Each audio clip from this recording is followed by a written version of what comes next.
हैं? Impulse, a large force acting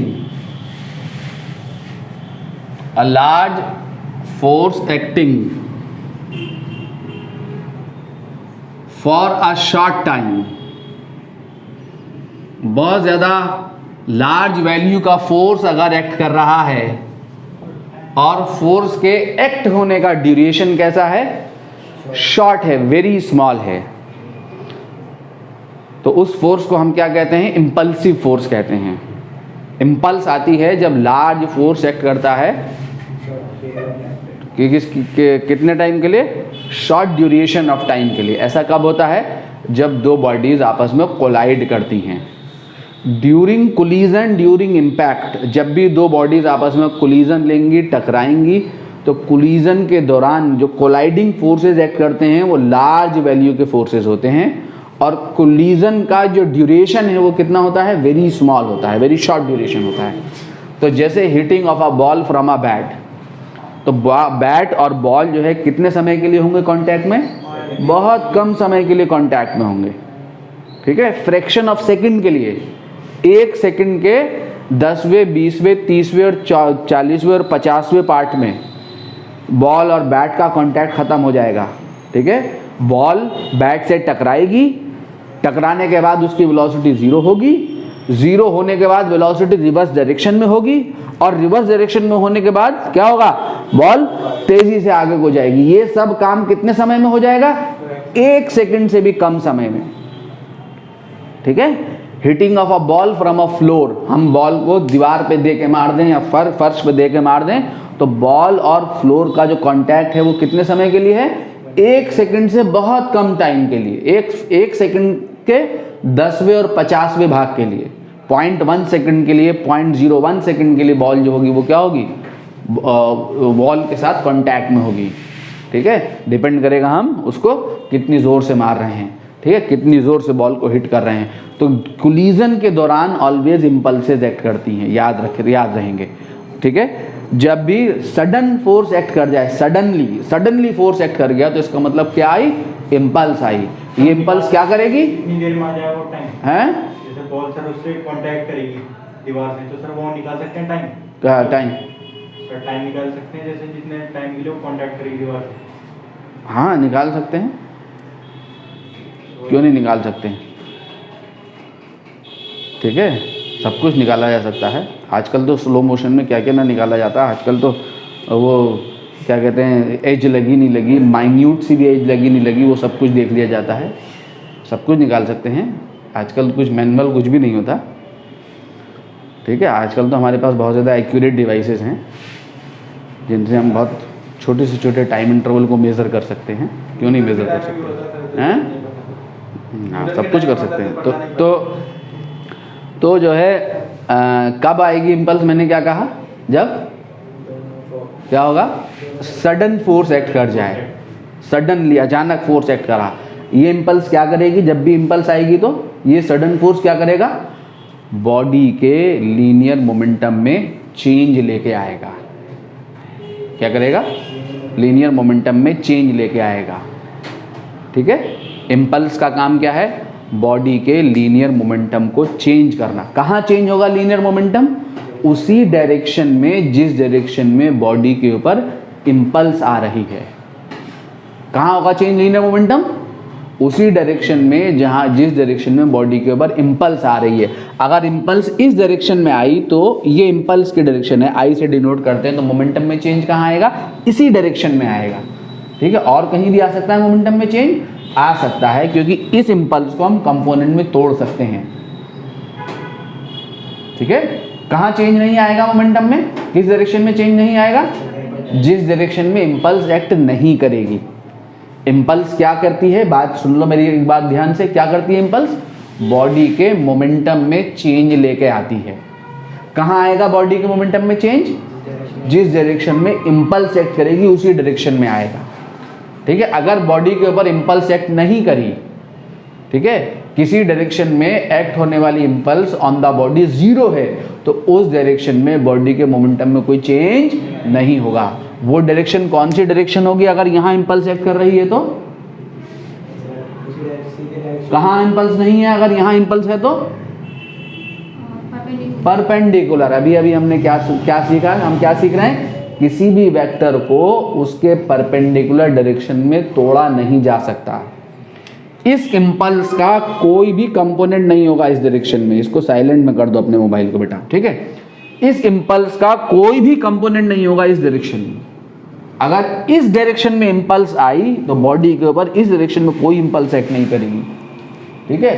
तो body की अगर इस डायरेक्शन में कोई वेलोसिटी है या इस डायरेक्शन में कोई मोमेंटम है, इम्पल्स आने से पहले तो वो वेलोसिटी या वो मोमेंटम में चेंज नहीं आएगा। याद रखना मेरी बात को, ठीक है? इन सब बातों को हम यहाँ सीखेंगे इम्पल्स में, ठीक है? अगर बॉडी इम्पल्स आने से पहले बॉडी की इस डायरेक्शन में कोई वेलोसिटी थी, मान लो एक बॉडी की वेलोसिटी इस डायरेक्शन में थी ये और इस डायरेक्शन में थी ये, इन दो डायरेक्शन में बॉडी की वेलोसिटी, रिजल्टिंग वेलोसिटी कहीं थी ना, दो वेलोसिटी कंपोनेंट में तोड़ सकते हैं ना। बॉडी ऐसे चल रही थी, ठीक है? इस वेलोसिटी को मैंने तोड़ा, इसका कंपोनेंट एक यहां मिला, इसका कंपोनेंट यहां मिला, तो इंपल्स कहां मिली? Only in this direction. Only एक कंपोनेंट यहां मिला इसका vx और एक कंपोनेंट यहां मिला vy। ये बॉडी की वेलोसिटी। इंपल्स बॉडी के ऊपर यहां पे एक्ट करी, इस डायरेक्शन में एक्ट करी, तो ये इंपल्स ये वाली वेलोसिटी को बदलेगी, इस डायरेक्शन के मोमेंटम को बदलेगी। इस डायरेक्शन की वेलोसिटी और इस डायरेक्शन का मोमेंटम कोलिजन से पहले और कोलिजन के बाद एक ही बना रहेगा, बिकॉज इस डायरेक्शन में कोई इंपल्स नहीं है। क्यों नहीं है इस डायरेक्शन में इंपल्स? क्योंकि इंपल्स को उसके परपेंडिकुलर डायरेक्शन में नहीं तोड़ा जा सकता। एक बात क्लियर हो गई? वेलोसिटी ऐसे आ रही थी तो दोनों को मिलना चाहिए। किन दोनों को मिलना चाहिए?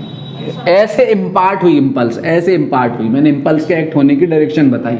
आपने मतलब वो बताने की, मैंने कहा अगर ऐसे इंपल्स आई, इस डायरेक्शन में इंपल्स आई तो यही वेलोसिटी बदलेगी, फिर ये नहीं बदलेगी। अगर इस डायरेक्शन में इंपल्स आई तो ये बदलेगी, ये नहीं बदलेगी। बॉडी कुल तक इसको हमने हिट करा, बॉल को इंपल्स इधर को दी तो ये वाली वेलोसिटी बदलेगी, तो कोलिजन होने के बाद ये वेलोसिटी vx से vx डैश हो जाएगी, बट ये vy क्या होगा? वही बना रहेगा, ठीक है? अगर बॉडी का मास कांस्टेंट है तो इंपल्स वेलोसिटी में चेंज नहीं लाती। किस में चेंज लाती है? मोमेंटम में चेंज लाती है। याद रखना, किस में चेंज लाती है? मोमेंटम में। मोमेंटम में चेंज आने का मतलब क्या होता है? P = mv, ठीक है? मगर बॉडी का मास कांस्टेंट है तो मोमेंटम में चेंज आने का मतलब ये है कि वो कभी तभी चेंज आएगा जब बॉडी की वेलोसिटी में चेंज आएगा, अगर मास कांस्टेंट है तो, ठीक है? तो प्रोड्यूस क्या कहा मैंने? A large force acting for a short duration of time produce क्या? Finite change in momentum. Finite change in momentum. अगर लार्ज फोर्स एक्ट कर रहा है, कैसे? ठीक है, शॉर्ट ड्यूरेशन ऑफ टाइम के लिए produce a finite change in momentum is called an impulsive force, is called an impulsive force। तो impulsive force क्या करता है बच्चों? हैं? बॉडी के मोमेंटम में चेंज लेके आता है, फाइनाइट चेंज इन मोमेंटम, ठीक है? किस डायरेक्शन में आएगा मोमेंटम में? फाइनाइट मतलब मोमेंटम में चेंज अनंत नहीं होगा, इन्फिनिटी चेंज नहीं आएगा, फाइनाइट वैल्यू का चेंज आएगा, ठीक है? तो क्या कह रहा था मैं आप लोगों से कि जो है इम्पल्स जो है क्या करेगी? मोमेंटम में चेंज लेके आएगी। किस डायरेक्शन वाला मोमेंटम चेंज नहीं होगा? जिस डायरेक्शन में इंपल्स आई उस डायरेक्शन के परपेंडिकुलर वाला। याद रखेंगे, ठीक है? अब इंपल्सेस कहाँ एक्ट करती हैं ड्यूरिंग कोलिजन, ये सब हम यहाँ सीखेंगे, ठीक है? जब दो बॉडीज आपस में कोलाइड करेंगी तो कहाँ इंपल्सेस आती हैं, हमें ये सब सीखना है, ठीक है? बहुत ध्यान से सुनो मेरी बात को। तो now according to Newton second law, F = क्या होता है? इंपल्स जो होती है, पहले मेरी बात सुन लो, इंपल्स = होती है एवरेज फोर्स। अगर फोर्स, इंपल्सिव फोर्स हमेशा वेरिएबल होता है, याद रखना। इंपल्सिव फोर्स हमेशा क्या होता है? वेरिएबल। अगर आप किसी नेल को हैमर से हिट कर रहे हैं तो तो hitting of a nail from a hammer, तो वहां पे क्या आई, इम्पल्स आई है। ठीक है, तो हैमर और नेल जो है कितने समय के लिए कांटेक्ट में होंगे, कम समय के लिए कांटेक्ट में होंगे ना। जो फोर्स एक्ट करेगा बहुत कम समय के लिए एक्ट करेगा और लार्ज फोर्स एक्ट करेगा। ठीक, इतने शॉर्ट ड्यूरेशन में क्या होगा, जरा मेरी बात बताओ। हैमर जब नेल को हिट करना शुरू करेगा तो फोर्स जीरो से आना शुरू होगा उसके ऊपर, जीरो से आगे एक पॉइंट आएगा जिस पॉइंट पे फोर्स क्या होगा, जीरो से बढ़ के मैक्सिमम होगा और मैक्सिमम से वापस क्या हो जाएगा, जीरो हो जाएगा। अब आप बॉल से बैट को हिट करोगे तो क्या होगा, लगातार फोर्स एक्ट करता रहेगा क्या, ये क्या होगा, फोर्स आएगा और जीरो हो जाएगा। आएगा कहां से आएगा फोर्स, कहां से आना शुरू करेगा, जीरो से आएगा, जीरो से आके मैक्सिमम जाएगा और मैक्सिमम जाके जब घट के जीरो हो जाएगा। ये सब कितने समय में होगा, उसी शॉर्ट ड्यूरेशन ऑफ टाइम में। तो इम्पल्सिव फोर्स हमेशा कैसा होता है, वेरिएबल फोर्स होता है, याद रखना। ठीक है, इम्पल्स निकालने का जो फॉर्मूला है वेरिएबल फोर्स होता है, इम्पल्सिव फोर्स। ठीक है, जब भी कोलिजन के दौरान जो भी फोर्सेज एक्ट करेंगे वो कैसे होंगे, वेरिएबल होंगे। ठीक है, ठीक है, तो इम्पल्स जो निकलेगी उसका फॉर्मूला क्या होगा, बोलो जल्दी से, एवरेज फोर्स इनटू टाइम। अगर आपको एवरेज फोर्स का क्या मतलब है यहां, ठीक है, इस फोर्स का जो टाइम ड्यूरेशन है वो, उसको अभी हम समझेंगे। ये फॉर्मूला है इम्पल्स को निकालने का, एवरेज फोर्स इनटू टाइम। कौन सी क्वांटिटी है, वेक्टर क्वांटिटी है। कौन सी क्वांटिटी है, वेक्टर क्वांटिटी है। ठीक है, क्या है इसकी एसआई यूनिट है, न्यूटन, फोर्स की यूनिट न्यूटन, टाइम की यूनिट सेकंड। तो एसआई यूनिट है न्यूटन इनटू सेकंड। ठीक है, now according to Newton second law, क्या कहता है Newton second law, F is equal to क्या होता है, time rate of change of linear momentum. ये न्यूटन सेकंड लॉ है। तो एफ इंटू डी टी जो है वो क्या हो जाएगा, बोलो, F d t is equal to क्या हो जाएगा, d p. Let impulse last, IMPULSE, impulse last for a time t, t समय में impulse जो है वो लास्ट खत्म हो जाती है। ठीक है, to produce, to change the momentum, the linear momentum of, जब इम्पल्स आएगी बॉडी के ऊपर इम्पल्स कितने समय के आ रही है, टी समय के आ रही है। टी ड्यूरेशन कैसा है, वेरी स्मॉल है। ठीक है, और ये इम्पल्स क्या करेगी, to change the linear momentum में चेंज करेगी, linear momentum of body from P1 to P2, of body from P1 to P2। ठीक है, तो ये जो है क्या करती है, बॉडी के लीनियर मोमेंटम में चेंज लेके आती है, कितना, P1 से P2। ठीक, तो इस रिजल्ट को हम इंटीग्रेट करेंगे तो इम्पल्स जो हो जाएगी हमारी, इम्पल्स जो होगी is equal to F d t integration 0 से t is equal to integration d p. D p क्या, यहाँ पे मोमेंटम, यहाँ पे किसकी यूनिट लगेगी, टाइम की, टाइम पे इंटीग्रेशन हो रहा है ना। ये फोर्स कैसा फोर्स है, वेरिएबल फोर्स है, किसके साथ वेरी कर रहा है, टाइम के साथ। ठीक है, यहाँ पे किसकी लिमिट लगेगी, डीपी है ना, मोमेंटम की। तो इनिशियल t इक्वल टू 0 पर मोमेंटम कितना था, इम्पल्स आने से पहले मोमेंटम कितना था, P1, और इम्पल्स आने के बाद, ठीक है, मोमेंटम चेंज होके कितना हो गया, P2। P1 से मोमेंटम कितना हो गया, P2 हो गया। ठीक है, जब मोमेंटम P2 हो गया तो क्या होगा, जरा बोलो जल्दी से, I इज इक्वल टू क्या हो जाएगा, इंटीग्रेशन 0 से t F d t is equal to d p का इंटीग्रेशन क्या होगा, p होगा, और upper limit minus lower limit लगाओगे तो अगर upper limit minus lower limit जब आप लगाओगे तो क्या बनेगा, यहाँ से इम्पल्स इज इक्वल टू 0 से t F d t is equal to क्या, P2 माइनस P1। ठीक है, तो इम्पल्स इज इक्वल टू क्या है, बोलो जल्दी यहाँ से, है change in momentum. Impulse is equal to क्या है, चेंज इन मोमेंटम। कैसे करोगे इस चेंज इन मोमेंटम को, अगर वन डायमेंशनल है ये P1 और P2 momentum, P1 P2 momentum क्या है, वन डायमेंशनल है, तो साइन का इस्तेमाल करोगे। साइन के इस्तेमाल का मतलब एक मोमेंटम अगर इधर है और एक मोमेंटम अगर इधर है, अगर ये प्लस लोगे तो ये माइनस लोगे, ये अगर ये वाला प्लस ले लिया तो ये वाला माइनस लोगे, तो चेंज कितना मिलेगा? अगर अपोजिट दिशा में मोमेंटम है, ये p है ये p है, तो कितना मिलेगा चेंज करोगे तो? बोलो 2p मिलेगा, 0 नहीं मिलेगा। ठीक है, p2 अगर p है और p1 भी p है तो p2 रखोगे यहाँ पे, मान लो ये p2 ये है, p1 रखा तुमने यहाँ पे p, तो p2 क्या रखोगे यहाँ? p1 रखा तुमने यहाँ पे p, तो p2 क्या रखोगे यहाँ? माइनस p, तो कितना आया चेंज? अरे यार, अगर P2 तूने यहाँ P रखा तो P1 कितना रखेगा यहाँ? P क्यों रखेगा? अपोजिट दिशा का मोमेंटम है माइनस P, तो P माइनस माइनस कितना हो जाएगा? Plus 2P। अपोजिट दिशा वाले वेक्टर को माइनस करते हैं तो मैग्नीट्यूड ऐड होता है, याद रखना। मैग्नीट्यूड कब सब्ट्रैक्ट होता है? जब सेम डायरेक्शन के वेक्टर माइनस होंगे, रिजल्टेंट 0। ये दोनों वेक्टर माइनस होंगे, ये P2 है, ये P2 है P, और ये P1 है P। कहाँ है ये दोनों वेक्टर? तो इन दोनों वेक्टर्स को माइनस करोगे तो क्या मिलेगा? 0। इन दोनों वेक्टर को माइनस करोगे तो क्या मिलेगा? 2P। माइनस करने से वेक्टर पलट जाता है, फिर जुड़ता है पलट के, तो पलट के जोड़ोगे तो 2P आएगा। ठीक है, और अगर ये 2 डायमेंशनल वेक्टर हैं तो P1 मोमेंटम ये है और P2 ये है, तो क्या करोगे हैं? तब क्या होगा? चेंज इन मोमेंटम क्या होगा?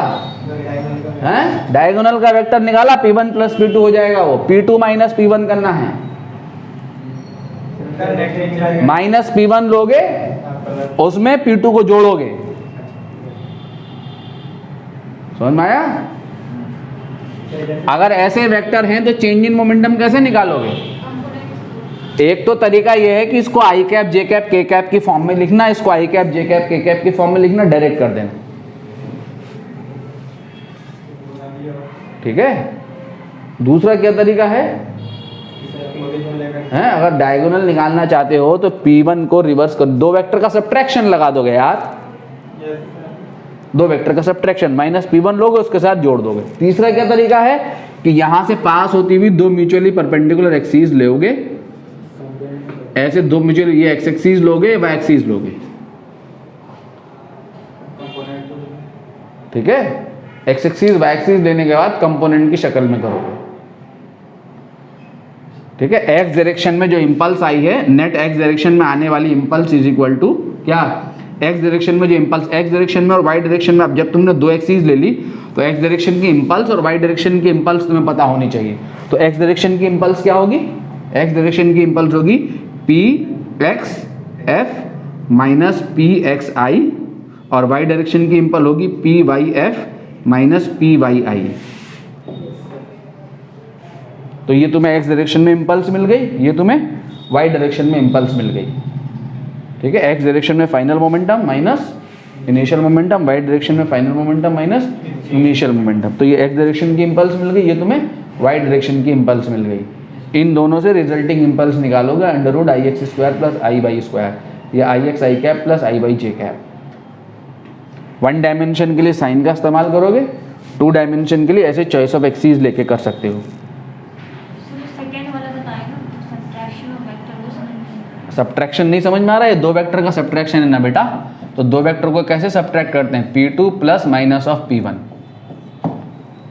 माइनस ऑफ P1 ले लो, माइनस ऑफ P1 इधर चला गया, और इसके साथ P2 को जोड़ दो, तो इन दोनों का जो डायगोनल होगा यहाँ आई इंपल्स। ठीक है, यहाँ पे ये इंपल्स कैसे मिलेगी? यहाँ पे एक तरीका ये है, इसका एक्स कंपोनेंट कहाँ होगा? यहाँ, इसका वाई कंपोनेंट होगा यहाँ, तो ये एक्स कंपोनेंट कैसे निकलेगा? ऐसे। ये वाई कंपोनेंट कैसे निकलेगा? ऐसे। जब इन दोनों को जोड़ोगे तो फिर यही मिल जाएगी। समझ में आया? या तो ऐसे रिजल्टिंग डायगोनल निकाल के कर सकते हैं, या एक्स कंपोनेंट वाई कंपोनेंट निकाल के कर सकते हैं। ऐसे जाओ या ऐसे जाओ, आंसर यही आएगा। ऐसे जाओगे तो भी यही डायगोनल मिलेगा तुम्हें, रिजल्टेंट इन दोनों का, और डायरेक्ट पैरेललोग्राम से करोगे तो भी यही मिलेगा। कैसे ही करो। ठीक है, समझ गया बात को कि नहीं?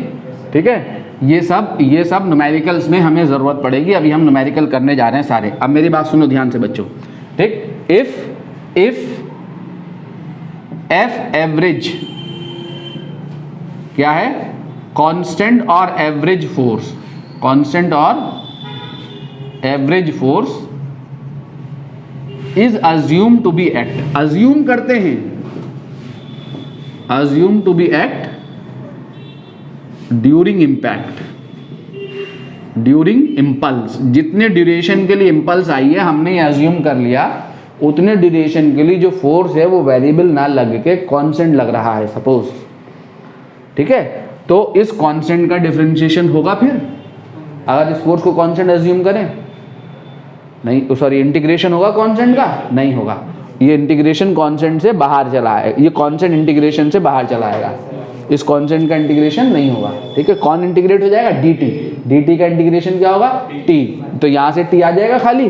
तो अब आपके पास इम्पल्स, आप अगर क्वेश्चन में दिया हुआ है कि अज्यूम कर लो कि एवरेज फोर्स जो है वो कांस्टेंट फोर्स है, अगर ये दिया हुआ है क्वेश्चन में तब आपको इंटीग्रेट करने की ज़रूरत नहीं है।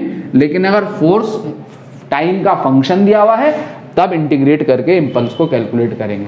और कहा गया कांस्टेंट अज्यूम कर लो, ठीक है, तो इससे निकल आएंगे impulse is equal to force into time is equal to change in linear momentum.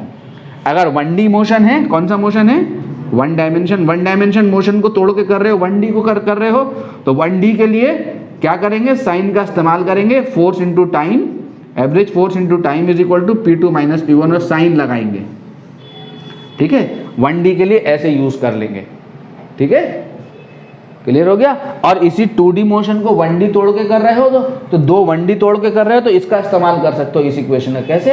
X axis के लिए अलग, Ix is equal to X direction में force into time is equal to X direction में final momentum minus X direction में initial momentum, Y direction में impulse is equal to Y direction में force into time is equal to Y direction में final momentum minus Y direction में initial momentum. X और Y direction के लिए अलग अलग इस इक्वेशन को लगा सकते हैं 2D के लिए, ठीक है बच्चों, ठीक है।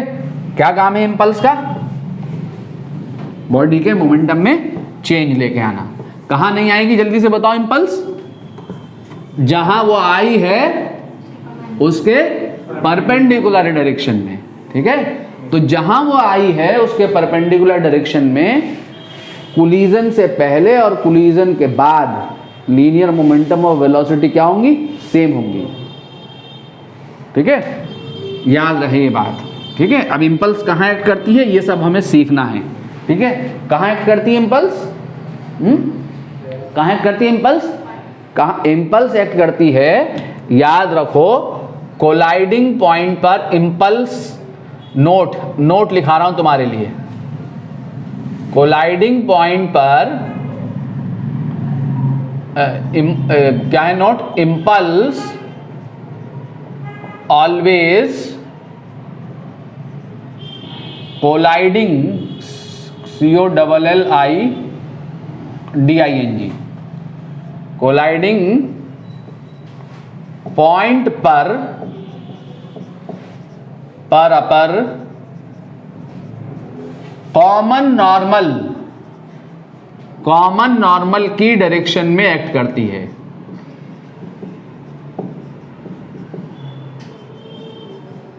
क्या मतलब है कॉमन नॉर्मल का? बताओ तो सही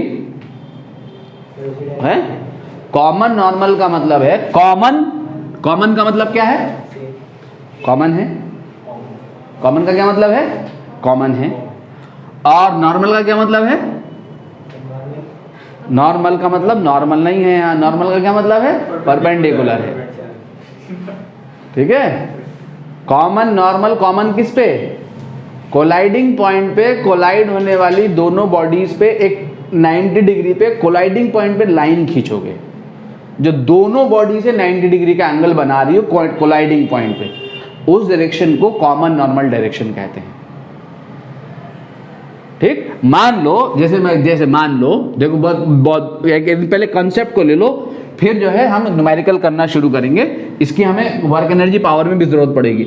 मान लो ये हमारी कोई बॉल है ये आकर फ्लोर से ऐसे टकराई, कैसे टकराई? ऐसे टकराई, इस लाइन के अलोंग टकराई। ये है जस्ट बिफोर इंपैक्ट, ये वेलोसिटी क्या है? Just before impact, you velocity से टकराई, ठीक। तो कोलाइडिंग पॉइंट है ये बॉल के ऊपर, अगर किसी भी पॉइंट पे 90 डिग्री पे लाइन खींचोगे तो कहां से पास करेगी? बॉल के स्फीयर के किसी भी पॉइंट पे खींचा गया नॉर्मल उसके सेंटर से पास करता है, आपको पता होना चाहिए। सेंटर से पास होने वाली हर एक लाइन, ठीक है, सरफेस से 90 डिग्री के एंगल पे बना रही होगी, ये तो आप जानते हैं, ठीक। तो इसका मतलब बॉल अगर ऐसे टकराई, ये सेंटर से पास हो गई लाइन, ठीक, तो यही लाइन जो है, यही लाइन देखो इस फ्लोर पे भी नॉर्मल है, 90 डिग्री पे है, और बॉल पे भी नॉर्मल है, कोलाइडिंग पॉइंट ये है। तो ये कॉमन नॉर्मल डायरेक्शन हो गई। क्या हो गई? तो जब अगर बॉल टकराएगी ऐसे, तो इंपल्स इस लाइन के अलोंग एक्ट करी है, इस लाइन के अलोंग एक्ट करी है इंपल्स, ठीक है। तो कितने मोमेंटम से टकराई बॉल?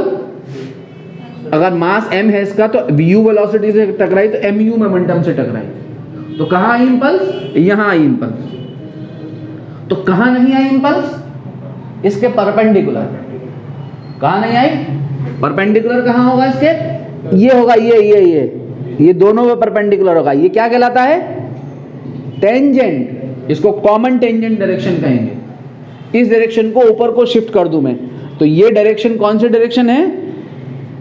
ये कौन सी डायरेक्शन है? Common tangent.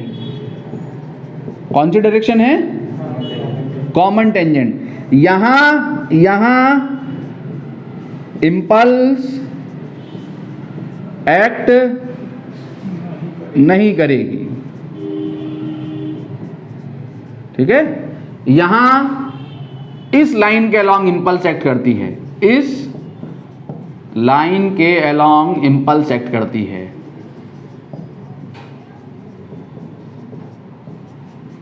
मेरी बात बहुत बहुत बहुत ध्यान से सुनो, बहुत इंपॉर्टेंट कॉन्सेप्ट है,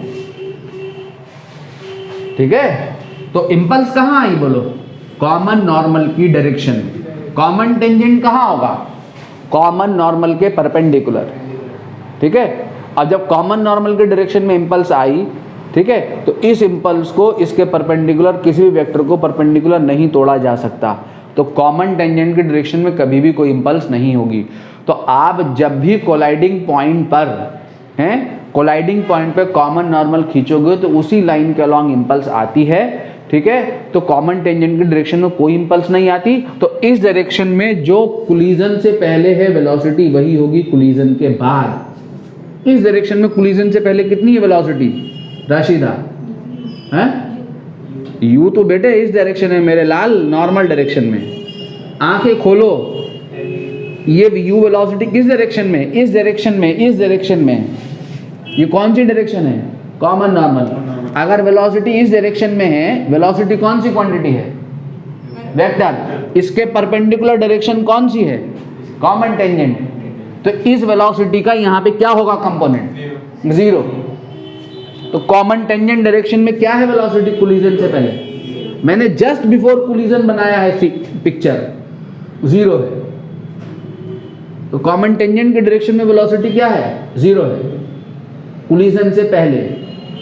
इस डायरेक्शन में इंपल्स आई? नहीं आई। जब इंपल्स नहीं आई तो इस डायरेक्शन में ना तो वेलोसिटी चेंज होगी ना मोमेंटम चेंज होगा। जो वेलोसिटी है कोलिजन से पहले वही होगी कोलिजन के बाद। कोलिजन से पहले कितनी है? जीरो। तो कोलिजन के बाद भी कितनी होगी? जीरो होगी, ठीक। तो इसका मतलब कौन सी वेलोसिटी बदलेगी? सिर्फ इस डायरेक्शन वाली वेलोसिटी बदलेगी, ठीक। तो इसका मतलब जब बॉल फर्श पे टकराएगी, टकराने के बाद टकरा के बॉल ऐसे टकरा के क्या ऐसे चली जाती है? क्या होता है? जैसे टकराएगी, जिस लाइन के लॉन्ग टकराएगी उसी लाइन के लॉन्ग रिटर्न बैक होगी। तो देखो यही नहीं हो रहा है यहाँ पर, है यही तो हो रहा है यहाँ। जब बॉल टकराएगी तो टकराने के बाद ये बॉल ऊपर को जब उठेगी तो ये वेलोसिटी u से चेंज होके मोमेंटम mu से चेंज होके mv हो जाएगा। अभी mv कितना होगा ये हमने सीखना है। u हमें पता है, ये v कैसे निकल के आएगा यही हमें सीखना है। अगर हमें इंपल्स पता हो तो हम ये v निकाल सकते हैं कि यहाँ इंपल्स कितनी एक्ट करी। Change in impulse is equal to change in momentum लगा के, final momentum minus initial momentum, sign का इस्तेमाल करके, ठीक है। जब बॉल ऐसे उठेगी तो इस वेलोसिटी का कंपोनेंट क्या है? यहाँ कॉमन टेंजेंट की डायरेक्शन है, बोलो जल्दी से। जीरो है। तो कोलिजन से पहले और कोलिजन के बाद कॉमन टेंजेंट की वेलोसिटी में कोई चेंज नहीं आएगा, उतनी ही बनी रहेगी। कोलिजन से पहले जीरो है, कोलिजन के बाद भी जीरो। तो इसीलिए बॉल जब ऐसे टकराएगी वर्टिकली तो टकरा के सीधे उसी लाइन के अलॉन्ग उठेगी, सिर्फ ये मोमेंटम बदला। अगर ये MU है, अगर बॉल सेम वेलोसिटी से रिबाउंड कर गई, MU से ही रिबाउंड कर गई, तो ये मोमेंटम बदला या नहीं बदला? क्यों बदला? रिवर्स्ड हो गया, रिवर्स्ड। रिवर्स्ड होने का मतलब वेक्टर के रिवर्स्ड होने का मतलब बदल गया, ठीक है। तो चेंज इन मोमेंटम कितना होगा यहां पर? 2 MU final momentum minus initial momentum. जब करोगे तो इसको नेगेटिव साइन के साथ लोगे तो माइनस माइनस प्लस हो जाएगा। 2 MU, तो इंपल्स कितनी आई यहां? 2 MU। Impulse is equal to change in momentum. अगर आपसे यहां इंपल्स निकालने के लिए पूछे तो MU final momentum minus initial momentum, initial momentum रखो माइनस M। NCERT में सॉल्व एग्जाम्पल दिया हुआ है, उसने पहले वो बॉल को ऐसे टकरा रहा हूं, उसने बॉल को वर्टिकली दीवार से टकराया है और रिटर्न बैक हो गई, फिर किसी एंगल पे टकराया है, ठीक है। तो 2 पार्ट में दिया हुआ, तो कितना आएगा चेंज इन मोमेंटम? 2 MU। कहाँ इंपल्स? अगर आपको इसको एक्स एक्सिस मान लो, इसको वाई एक्सिस मान लो, तो कहाँ impulse? Only along y direction, ठीक है। एक्स डायरेक्शन में कोई इंपल्स नहीं आ रहे, ठीक है। एक्स डायरेक्शन में निकालोगे इंपल्स क्या है? 0 है, क्योंकि इनिशियल और फाइनल मोमेंटम क्या है? 0 है, सेम है, ठीक है। अगर बॉल ऐसे टकरा जाए, मान लो अगर ऐसी सिचुएशन हो, मेरी बात ध्यान से सुनो, बहुत ध्यान से सुनो। अगर बॉल ऐसे टकरा जाए, ये बॉल है, ठीक है। अब बॉल ऐसे भी तो टकराती है, बॉल ऐसे u वेलोसिटी से टकरा गई, m मास से मल्टीप्लाई कर दे तो मोमेंटम मिल जाएगा, ठीक। ऐसे भी टकराती हैं, ऐसे टकरा के क्या ऐसे ही आ जाती है वापस? ये तो कमाल की बात है, ऐसे टकरा के ऐसे नहीं आती, ऐसे टकरा के ऐसे रिबाउंड करती है, ठीक है। ऐसे ही ना होता है। तो मैं इस पॉइंट पे अगेन मैंने क्या कहा? इंपल्स कहाँ आएगी? बोलो, मैंने क्या लिखा है note? Impulse always colliding point पर कॉमन नॉर्मल की डायरेक्शन में एक्ट करती है। ये आपको नोट हमेशा बैठा लेना है बुद्धि में, ठीक है। कॉमन नॉर्मल समझ गए होंगे आप किसे कहते हैं। तो मैं ये कोलाइडिंग पॉइंट है, इस कोलाइडिंग पॉइंट पे 2 बॉडीज कोलाइड कर रही हैं, एक ये फ्लोर और दूसरा बॉल। तो कॉमन नॉर्मल खींचूं तो कॉमन नॉर्मल ये रहा, ठीक है। तो बॉल ऐसे आके टकराई कॉमन नॉर्मल से थीटा डिग्री के एंगल पे, ठीक है। क्लियर? इस वाला मैं मिटा दूं, ये वाला, ठीक। आप सुनो, जब बॉल ऐसे कॉमन नॉर्मल पे आके टकराई तो मैं जस्ट बिफोर कुली, तो कॉमन टेंजेंट कहां जाएगा? तो ये वाली डायरेक्शन हो गई मेरी कॉमन नॉर्मल। देखो मैंने वेलोसिटी को यहां दिखाया है, बुक्स में वेलोसिटी ऐसे आती, बॉल यहां से आती हुई ऐसे दिखाते हैं, वेलोसिटी को ऐसे दिखाते हैं, u वेलोसिटी से बॉल ऐसे आ रही है। मैंने बॉल को फर्श के साथ दिखा दिया यहाँ u वेलोसिटी से। एक ही बात है, वेलोसिटीज को शिफ्ट कर सकते हैं ताकि हमें कंपोनेंट ब्रेक करने में आसानी हो। यहाँ दिखाएं या यहाँ दिखाएं, ठीक है। अब ये तो मेरी कॉमन नॉर्मल, तो ये कौन हो गई? ये कॉमन टेंजेंट हो गई। कहाँ आएगी इंपल्स? कॉमन नॉर्मल में। कहाँ नहीं आएगी? कॉमन टेंजेंट में, ठीक। तो आपको क्या करना हमेशा, जब भी ऐसा कोलिजन हो ऑब्लिक, इसे ऑब्लिक कोलिजन कहते हैं, तो आपने 2 म्यूचुअली परपेंडिकुलर एक्सिस मेंशन करनी है। और 2 म्यूचुअली परपेंडिकुलर एक्सिस कहाँ लेनी है? एक लेनी है कॉमन टेंजेंट के अलोंग और दूसरी लेनी है कॉमन नॉर्मल के अलोंग। कहीं और भी ले सकते हैं, प्रॉब्लम तब भी हो जाएगी, ठीक है। लेकिन तब प्रॉब्लम घूम के होगी, रास्ता जो है लंबा हो जाएगा। छोटा रास्ता बताने का तरीका बता रहा हूं। डायरेक्शंस को हमेशा, इंपल्स का जब भी क्वेश्चन हो, कोलिजन का जब भी क्वेश्चन हो, आप हमेशा जो 2 म्यूचुअली परपेंडिकुलर एक्सिस के अलोंग 2 डायमेंशनल मोशन को हम तोड़ के करते हैं, ठीक है। वो लॉज ऑफ मोशन में करें हम या वो काइनेमैटिक्स में करें, 2 डायमेंशन मोशन, कहीं भी 2 डायमेंशन मोशन में है, 2 म्यूचुअली परपेंडिकुलर एक्सिस के अलोंग टूट के होता है। तो यहाँ कोलिजन के केस में एक एक्सिस हमेशा कॉमन नॉर्मल की डायरेक्शन में लेनी है, दूसरी कॉमन टेंजेंट की डायरेक्शन में लेनी है। तो कहाँ कॉमन टेंजेंट की डायरेक्शन में कोई इंपल्स नहीं आई। ये तो मैं जस्ट बिफोर कोलिजन, अगर ये थीटा है तो ये कितना है थीटा, तो जस्ट बिफोर कोलिजन इस वेलोसिटी को तोड़ो तो जिससे थीटा बनता है वो क्या होता है कॉस, दूसरा वाला क्या होता है साइन। तो जस्ट बिफोर कोलिजन, कोलिजन से जस्ट पहले ये बॉल की वेलोसिटी कॉमन नॉर्मल की डायरेक्शन में कितनी थी, u cos थीटा थी, आई एम राइट। और कॉमन टेंजेंट की डायरेक्शन में कितनी थी, u sin थीटा थी, ठीक है। जस्ट बिफोर कोलिजन इंपल्स कहाँ आई, यहाँ आई, कहाँ नहीं आई, यहाँ नहीं आई। तो कौन नहीं बदलेगा, u cos थीटा या u sin theta, u sin theta नहीं बदलेगा, ये आप बैठा लें माइंड में, ठीक है। तो ये नहीं बदलेगा, ये नहीं, क्यों नहीं बदलेगा, क्योंकि इस डायरेक्शन के मोमेंटम में कोई चेंज नहीं आएगा, क्योंकि impulse is equal to change in momentum. जब इंपल्स जीरो तो चेंज इन मोमेंटम जीरो, इस डायरेक्शन में इंपल्स जीरो तो इस डायरेक्शन में चेंज इन मोमेंटम जीरो। कौन बदलेगा, ये बदलेगा। अब हो सकता है अगर कोलिजन परफेक्टली इलास्टिक है, कोई एनर्जी के लॉसेस नहीं हो रहे हैं, तो ये कैसे बदलेगा, जिस वेलोसिटी से ये बॉल टकराएगी उसी u cos थीटा से रिबाउंड कर जाएगी, ठीक है। और अगर एनर्जी लॉस हो गया तो जब rebounding velocity u cos theta से कम होगी। अगर मैं नो लॉस ऑफ एनर्जी ले लूं और नो लॉस ऑफ एनर्जी का फिगर बनाऊं तो ये है जस्ट बिफोर कोलिजन, ये है जस्ट बिफोर कोलिजन, ठीक है। और जस्ट आफ्टर कोलिजन जब बॉल उठ के ऊपर को जाना स्टार्ट करने वाली है तो जस्ट आफ्टर कोलिजन का फिगर ये होगा, ये आपका u cos थीटा तो यही रहेगा, और सॉरी ये u sin थीटा तो यही रहेगा, और ये चेंज होके क्या हो जाएगा, कुछ ले लो v डैश, vy डैश मान लो।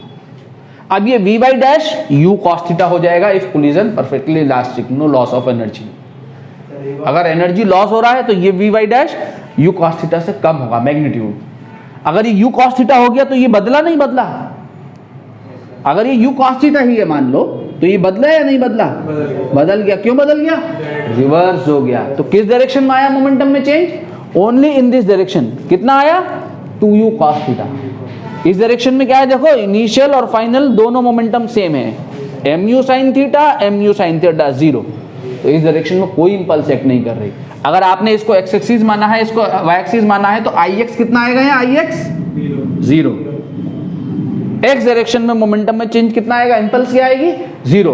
और वाई डायरेक्शन में क्या आएगी, 2mu cos थीटा या -2mu cos थीटा, कुछ भी, डिपेंडिंग अपॉन कौन सी डायरेक्शन आप प्लस ले रहे हो, ठीक है। अगर फाइनल मोमेंटम ने आपने u cos theta mu cos theta plus लिया और इनिशियल मोमेंटम माइनस लिया तो 2mu cos थीटा आएगा। इनिशियल प्लस ले लिया, फाइनल माइनस ले लिया तो -2mu cos थीटा आएगा। साइन तो आपकी चॉइस ऑफ एक्सिस के अकॉर्डिंग आएगा, ठीक है बच्चों, क्लियर हो गया। तो यह आपका मोमेंटम है। ऐसा ही क्वेश्चन, सिमिलर क्वेश्चन हमें एनसीईआरटी में दिखाई देता है। बॉल जो है वॉल के साथ इंक्लाइंड एंगल पे स्ट्राइक कर रही है सेकंड पार्ट में, और सिंगल पार्ट में सीधे स्ट्राइक कर रही है। तो इसको सीधा कर दो, इसको वर्टिकल कर दो, फ्लोर को ऐसे ले जाओ, ऐसे स्ट्राइक करके ऐसे रिबाउंड कर गई, और इसको सीधा कर दो, इसको वर्टिकल कर दो, हॉरिजॉन्टल को ऐसे स्ट्राइक करके ऐसे जाएगी, ठीक है। एक ही बात है, उस क्वेश्चन को आप कर लेंगे। आई होप आपकी समझ में आ गया होगा, ठीक है। बहुत लंबा चौड़ा एक्सप्लेनेशन, बहुत डिटेल में उसने समझा रखा है, यानी क्या क्या 150 लाइनों में। उसको एग्जाम्पल को अच्छे से पढ़ भी लेना, अच्छे से उसको देख भी लेना।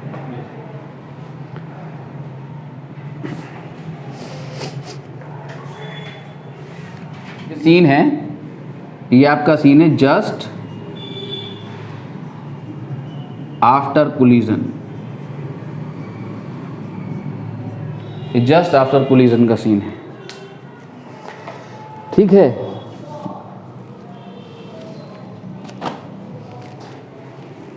इम्पल्स, अगर मैंने क्या बताया कि जो फोर्स है हमारा, वो फोर्स और टाइम में अगर हम ग्राफ खींचें तो फोर्स और टाइम ग्राफ हमारा कुछ ऐसा होगा, कुछ ऐसा होगा ना। इम्पल्स आएगी, आगे मैक्सिमम होगी, और फोर्स आएगा, फोर्स आगे फिर जीरो हो जाएगा, ठीक है। तो कुछ ऐसा रफली आइडिया अगर हम ले लें, मान लो ऐसा है फोर्स टाइम ग्राफ हमारा, ठीक। तो इम्पल्स क्या है, क्या है, फोर्स इनटू टाइम। और ये इनटू ये कैसे मिलता है, मैंने बताया था मैथमेटिकल टूल्स में, एरिया से। ठीक है, तो अगर आपके पास ग्राफ है तो ये जो एरिया होगा वो हमें इम्पल्स दे देगा, तो इम्पल्स इज इक्वल टू हो जाएगी force area under FT graph. तो फोर्स और टाइम ग्राफ का एरिया जो होगा वो हमें इम्पल्स देगा। ठीक है, अगर हमारे पास ग्राफ गिवन है और हमें इम्पल्स फाइंड करनी है तो हमें क्या निकालना है, एरिया अंडर FT ग्राफ निकालना है। ठीक है, जैसे बहुत छोटा सा क्वेश्चन हम यहाँ देखें, calculate impulse necessary to stop a 1500 kg car traveling at 90 kilometre per hour. 19 kilometre per hour की स्पीड से एक कार जा रही है जिसका वेट कितना है, जिसका कितने 1500 kg की कार है, मास दिया हुआ इसका, इतनी स्पीड से जा रही है, इम्पल्स निकाल बतानी है टू स्टॉप द कार। ठीक है, तो क्या होगी impulse, impulse is equal to change in momentum. Change in momentum मतलब final momentum minus initial momentum. तो फाइनल मोमेंटम कितना हो गया, 0। क्यों हो गया 0, क्योंकि कार स्टॉप हो गई है फाइनली। ठीक है, minus mv initial momentum mu। ठीक है, u को रखो यहाँ, देखो m कितना है आपका 1500 kg और u कितना है आपका 90 किलोमीटर पर आवर को जब ये kg में है तो किस में बदलना पड़ेगा, मीटर पर सेकंड में। तो कितना हो गया 25 मीटर पर सेकंड। ठीक है, तो आपका इम्पल्स कितना आ गई, माइनस ऑफ 1500 इंटू 25। ठीक है, कितनी आ गई, minus of 37,500 newton. Minus sign क्या बता रहा है, ठीक है, नेगेटिव साइन शोज दैट कि इम्पल्स जो है क्या लेके आ रही है, कार में रिटार्डिंग इफेक्ट लेके आ रही है। तो नेगेटिव साइन यहाँ लिख दोगे कि नेगेटिव साइन शोज, कि negative sign shows comma impulse brings out retarding effect in car। ठीक है, इम्पल्स जो है कार में रिटार्डिंग इफेक्ट लेके आ रही है। ठीक है बच्चों, ठीक। एक और क्वेश्चन है, अ truck of mass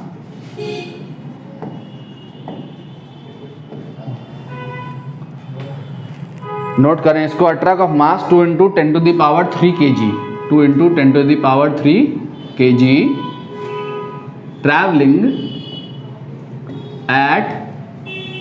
traveling at 4 metre per second. ठीक है, is brought to rest after striking a wall।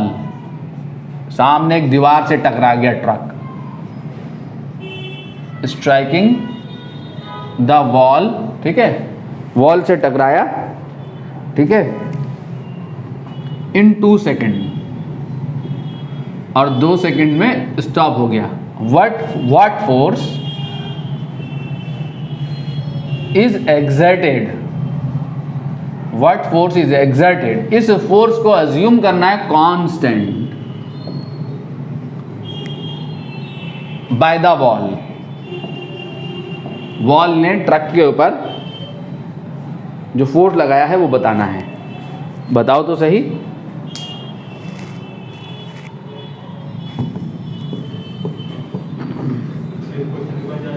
हैं? नहीं है यार, क्यों जा सकते हैं, आए हैं तो जाना नहीं होता है क्लास से। अब ओखली में सर दे दिया है तो अब फिर तो जो है अब तो फाइनल अंजाम पे पहुंचा के जाना है।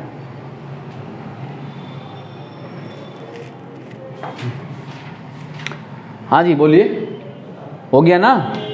मास कितना है 2 × 10⁻³ kg। ठीक है, कितनी स्पीड से चल रहा था, इनिशियल वेलोसिटी कितनी है 4 मीटर पर सेकंड। फाइनली क्या आ गया रेस्ट में, कितने टाइम में, 2 सेकंड में। ठीक है, क्या निकालना है, फोर्स निकालना है। तो फोर्स तो निकाल ही सकते हो, क्या होता है, impulse is equal to force into time is equal to final momentum minus initial momentum. ठीक है, तो फोर्स इज इक्वल टू क्या हो जाएगा, देखो तो सही, change in momentum upon time. Newton second law भी तो है ये। Yes sir. ठीक है, तो फाइनल मोमेंटम कितना हो गया 0 माइनस इनिशियल मोमेंटम कितना हो गया m into you upon time. ठीक है ना, तो फोर्स इज इक्वल टू क्या हो जाएगा, minus of m is 2 into 10 to the power 3, u is 4 upon 2। ठीक है, तो कितना आ गया -4 into 10 to the power 3 newton. Negative sign क्या बता रहा है कि फोर्स जो है वो कहाँ एक्ट करेगा, opposite to the velocity of the truck. ठीक है, अगला क्वेश्चन देखो, a ball of mass m is moving with velocity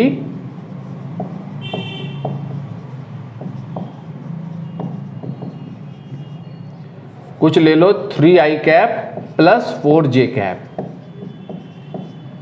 metre per second. ठीक है, इतनी वेलोसिटी से बॉल चल रही थी। ठीक है, कितनी वेलोसिटी से, 3i cap plus 4j cap metre per second. Receives N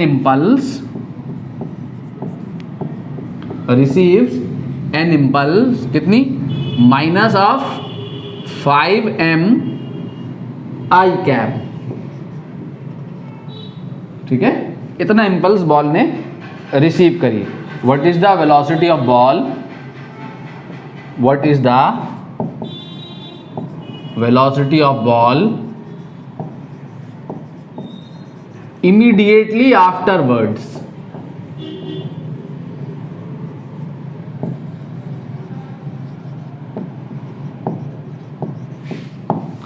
ठीक है, इम्पल्स रिसीव होने के इमीडिएट बाद बॉल की वेलोसिटी बतानी है। बॉल इस वेलोसिटी से चल रही थी, बॉल का मास इतना था, उसने ये इम्पल्स रिसीव करी। ठीक है, पूछ रहा है what is the velocity of the ball immediately afterwards. इस इम्पल्स के आने के बाद ये वेलोसिटी बदल जाएगी ना, तो ये इम्पल्स आने के बाद ये वेलोसिटी चेंज होके क्या हो गई वो निकालना है हमें। इनका आंसर आया है 2i cap plus 4j cap. Rashida का आंसर आया है 2i cap plus 4j cap. हाँ भाई, और कोई बोलो, क्या आपको ये सही लग रहा है या गलत लग रहा है? देखो जरा, ये क्या है, कहाँ आई है इम्पल्स, एक्स डायरेक्शन में आई है। कहाँ आई है, एक्स डायरेक्शन में आई है। तो क्या नहीं बदलना चाहिए, वाई डायरेक्शन वाली वेलोसिटी नहीं बदलनी चाहिए। क्या है वाई डायरेक्शन में इम्पल्स आने से पहले वेलोसिटी, अब क्या है वाई डायरेक्शन में इम्पल्स आने के बाद, इसका मतलब सही हो सकता है। सिर्फ कौन बदला है, सिर्फ एक्स डायरेक्शन की वेलोसिटी में चेंज आया है इनके आंसर में। ठीक है, मैंने यही तो बताया था कि इम्पल्स जिस डायरेक्शन में आ रही है उसके परपेंडिकुलर डायरेक्शन में वेलोसिटी में कोई चेंज नहीं आएगा। ये तो बहुत सिंपल सा क्वेश्चन है। क्यों है सिंपल सा, क्योंकि सब I cap J cap K cap की शक्ल में दिए हुए। तो final momentum minus initial momentum, तो फाइनल वेलोसिटी, और आई कितना है -5m I cap is equal to m common ले लो, v माइनस यू, यू रखो तो कितना हो गया ये, -3i cap minus 4j cap आ गया। m से m कट दिया तो v कितना आ जाएगा, 2i cap plus 4j cap metre per second. ठीक है, यहाँ पे क्लियरली वेलोसिटी कंपोनेंट कहाँ, in the direction of J cap. क्या हुआ, चेंज हो गया, अनचेंज है। जे कैप में इम्पल्स आने से पहले वेलोसिटी 4, इम्पल्स आने के बाद भी 4। क्यों, क्योंकि इस डायरेक्शन में कोई इम्पल्स नहीं आ रही। ठीक है, एक्स डायरेक्शन में आ रही है। Component in the direction of J cap unchanged because no impulse is received no impulse is received by the body in this direction. अरे वीडियो तो स्टॉप नहीं हुआ भाई, ठीक है। इस डायरेक्शन में बॉडी ने कोई इम्पल्स रिसीव नहीं की, ठीक है। तो जे कैप के डायरेक्शन में वेलोसिटी में कोई चेंज नहीं आएगा, ठीक है। अब आपके पास इम्पल्स को करने के दो क्वेश्चन हैं, बहुत ज़रूरी करने हैं। एक एनसीईआरटी का सॉल्व एग्जाम्पल, जो वॉल से बॉल टकरा रही है, एक 90 डिग्री पे, दूसरा इंक्लाइन। दूसरी प्रॉब्लम है क्वेश्चन नंबर 20 अनसॉल्व, ठीक है। बॉल वैसे भी सेम क्वेश्चन है, यहाँ पे क्रिकेट बॉल और बैट हैं, ठीक है। क्वेश्चन नंबर 20 है अनसॉल्व एनसीईआरटी। ये दो क्वेश्चन आपने इम्पल्स के करने हैं। एक क्वेश्चन और है हमारे पास इम्पल्स का, क्वेश्चन नंबर है वो आपका 5.24। जरा बच्चे देख लो क्वेश्चन एक बार, क्वेश्चन आ गया समझ में? देखें क्या कह रहा है। ये पोजीशन, ये x सेंटीमीटर में है, टाइम सेकंड में है, ठीक है। पोजीशन टाइम ग्राफ दिया हुआ है ये, ठीक है, ठीक। ये 2 सेकंड के लिए, फिर ग्राफ देखो, ग्राफ बदल रहा है फिर अगले 2 सेकंड में, एवरी 2 सेकंड के बाद ग्राफ बदल रहा है, ठीक है। कह रहा है figure shows position time graph of a body of mass 0.04 kg, suggest a suitable physical context for this motion. इस मोशन के लिए फिजिकल सिचुएशन बतानी है कि कौन सी फिजिकल सिचुएशन में ये ग्राफ प्लॉट होगा, ठीक है। What is the time between 2 consecutive impulses received by the body, ठीक है, and what is the magnitude of each impulse. 5.24 question है, ठीक। तो अब आपको देखो इम्पल्स क्या करती है, change in momentum. Change in momentum मतलब वेलोसिटी में चेंज लेके आती है। तो वेलोसिटी में चेंज हो रहा है। देखो यहाँ 0 से 2 सेकंड तक बॉडी की वेलोसिटी ये थी, इस लाइन का स्लोप, क्योंकि पोजीशन टाइम ग्राफ है ना, इस लाइन का स्लोप मुझे वेलोसिटी देगा। ये वेलोसिटी थी 0 से कितने सेकंड में है, 2 सेकंड में। फिर 2 से 4 सेकंड में देखो यहाँ पे वेलोसिटी बदल गई, v से क्या हो गई, v डैश, ठीक, v से v डैश हो गई, फिर वही हो गई। ये और ये देखो, ये और ये सेम है, ये और ये सेम है, पैरेलल लाइंस हैं। फिर v हो गई, फिर v डैश हो गई, ठीक है। यहाँ पे भी फिर v हो गई। इसका स्लोप और इसका स्लोप सेम मिलेगा, फिर इसका स्लोप और इसका स्लोप सेम मिलेगा। देखो यहाँ पे वेलोसिटी क्या हो रही है, यहाँ पे इस एंगल का tan थीटा है ना वेलोसिटी, यहाँ पे इस एंगल का tan थीटा स्लोप, यहाँ पे वेलोसिटी क्या हो गई, नेगेटिव, यानी बॉडी अपनी डायरेक्शन को बदल रही है, ठीक। और यहाँ पे हो क्या रहा है, यहाँ पे क्या हो रहा है कि देखो ये स्लोप और ये स्लोप, ये वेलोसिटी और ये वेलोसिटी सेम है, मैग्नीट्यूड बाई। और इस एंगल का tan थीटा निकालोगे ना, कितना आएगा, ये कितना है, परपेंडिकुलर अपॉन बेस, 2/2 कितना आया, 1 मीटर पर सेकंड। तो यहाँ पे v डैश कितना है, 1 मीटर पर सेकंड है। और इसका निकालोगे तो कितना आएगा, परपेंडिकुलर 2/बेस, -1 मीटर पर सेकंड। तो इसका मतलब क्या है, इसका मतलब फिजिकल कंटेक्स्ट को अगर हम यहाँ पे लेके आए तो फिजिकल कंटेक्स्ट कुछ ऐसा है। ये वॉल है, बॉल यहाँ से चली, यहाँ से बॉल चली v वेलोसिटी से, ये स्मूथ है, नो लॉस इन एनर्जी, ठीक है। v वेलोसिटी से चली, यहाँ आके टकराई और टकराने के बाद v डैश से रिबाउंड कर गई, ठीक है। और कोलिजन इलास्टिक है, इलास्टिक कोलिजन। यहाँ से यहाँ तक बॉल को जाने में कितना लगा, 2 सेकंड।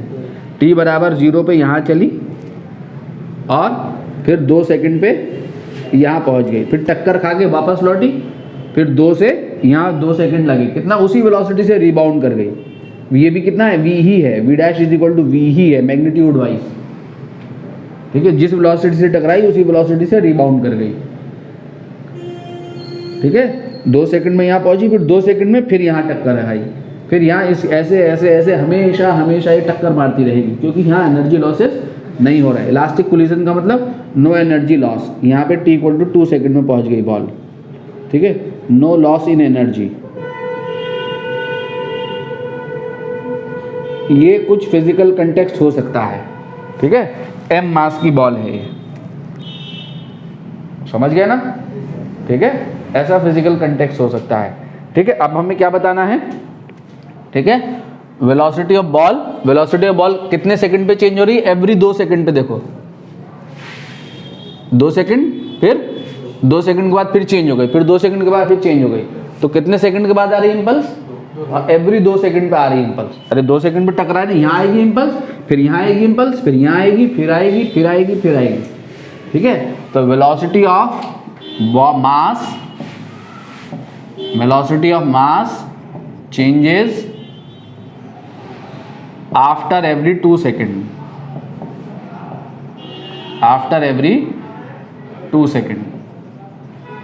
ठीक है। जो मास है उसकी वेलोसिटी चेंज हो रही है क्या, 2 सेकंड के लिए। तो हमने पूछा what is the time between 2 consecutive impulses receive. So time between 2 consecutive, समझ गए ना बच्चों, 2 consecutive impulses is t equal 2 second, ठीक है। 2 सेकेंड है 2 कॉन्जिक्यूटिव इम्पल्सेस का टाइम, ठीक है। नाउ t इक्वल टू 0 से, नाउ अब हमें मैग्नीट्यूड ऑफ इम्पल्स बताना है, magnitude of each impulse, each माने यहाँ जो इम्पल्स है, जो यहाँ है, फिर यहाँ, हर एक इम्पल्स सेम है। तो मैग्नीट्यूड ऑफ ईच इम्पल्स बताने के लिए t इक्वल टू 0 से t इक्वल टू 2 सेकेंड तक वेलोसिटी निकाल लो। Now t equal to 0 to t equal to 2 second, क्या है velocity, v is equal to इस लाइन का स्लोप ना, पोजीशन टाइम ग्राफ का स्लोप मुझे वेलोसिटी देगा 2/2, तो 2/2 करो तो कितना आ गया 1 मीटर पर सेकेंड, ठीक है। ओके, सेंटीमीटर में है ये, किसमें है, सेंटीमीटर में है, तो सेंटीमीटर पर सेकेंड, सेंटीमीटर पर सेकेंड ले लो, ठीक है। सेंटीमीटर का मतलब कितना, 10 की पावर -2 मीटर पर सेकेंड, ठीक है। ये आपका आ गया 10 to power -2 metre per second. अगर मीटर में चेंज नहीं करोगे तो आपका डाइन में आंसर आ जाएगा, किस में आ जाएगा, डाइन वगैरह कुछ आंसर आ जाएगा, डाइन गुणा सेकेंड, ठीक है, ये आ गया। Now t equal to 2 second to t equal to 4 second, ठीक है। 2 से 4 सेकंड में क्या है वेलोसिटी बताओ तो सही, वहाँ रिटर्न होकर जब यहाँ पे आ रही है 2 से फिर 4 सेकंड यहाँ पहुँचने में लगेंगे, ठीक है। फिर यहाँ पहुँचने में कितना लगेंगे 6, फिर यहाँ पहुँचने में कितना लगेंगे 8, ऐसे काली, फिर यहाँ पहुँचने में कितना लगेंगे 10, ऐसे बॉल टकराती चली जाएगी। v dash is equal to, क्या करोगे, बाहर वाले एंगल का tan थीटा निकालोगे, तो क्या करोगे, अंदर वाले का निकाल के उसके आगे माइनस लगाओगे, तो अंदर वाले का कितना है 2/2, माइनस साइन लगा दो, तो 2/2 इज इक्वल टू -1 सेंटीमीटर पर सेकेंड या -10⁻⁻2 मीटर पर सेकेंड, ठीक है। तो अब हमने इम्पल्स बतानी है, मैग्नीट्यूड ऑफ ईच इम्पल्स, तो magnitude of each impulse is final momentum mv dash minus initial momentum mv, ठीक है। Magnitude of each impulse is equal to change in momentum. Mass कितना है, मास कितना है बोलो, 0.04, तो 0.04 और v डैश कितना है -10⁻⁻2, v कितना है 10⁻⁻2, ठीक है। दिख रहा है बच्चों वहाँ बोर्ड में कितना आया, देखो कितना आ जाएगा, 4 -4 इंटू 10⁻⁻4 न्यूटन इंटू सेकेंड या kg metre per second square. Momentum की यूनिट होगी ना, न्यूटन इंटू सेकेंड या kg मीटर पर सेकेंड है, 8 की हो जाएगा रे, 2 टाइम्स हो जाएगा ना, 10⁻²। अच्छा ये 8 हो जाएगा, ये 8 हो जाएगा, ठीक है। -8 इंटू 10⁻⁻4 न्यूटन इंटू सेकेंड, ये आपका इम्पल्स आ गई।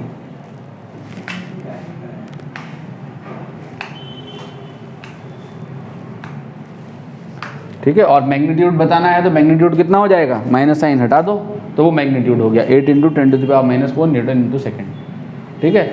अगली क्लास में हम स्टार्ट करेंगे फ्रिक्शन, ठीक है, हाँ अगली क्लास में फोर्स ऑफ फ्रिक्शन स्टार्ट करेंगे। चलिए।